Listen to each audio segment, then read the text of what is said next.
पाटील. मंत्री महोदयांनी जे आता सांगितलं त्यात फक्त पुरावे आहेत त्याप्रमाणे चौकशी होणार पटलावर ठेवून.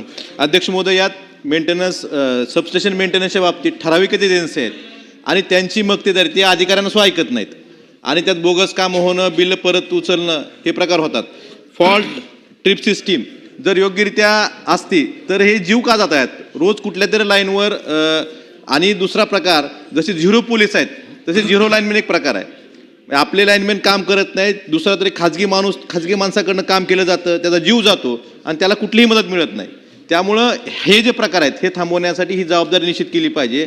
आणि जे आपले कर्मचारी आहेत म्हणजे आउटसोर्सिंगचे असतील किंवा परमनंट कर्मचारी असतील, आउटसोर्सिंगच्या कर्मचाऱ्याला साधं परमिट सुद्धा मिळत नाही. मग काम कोणी करायचं? परमिट कुठेतरी फोनवर बसून इंजिनियर किंवा परमनंट लाईनमॅन देतात, खाजगी लोक काम करतात, त्यात अपघात होतात, लाईन क्रॉसिंग असते. त्यामुळे रोज कुठेतरी महावितरणच्या कामावर काम करताना जीव जातात. ह्याची जबाबदारी निश्चित केली पाहिजे आणि ह्यांना सुद्धा ज्यांचं काम करताना जीव जातो त्यांना सुद्धा महावितरणकडनं नुकसान भरपाई देणार का हेच मला उत्तरात सांगावं.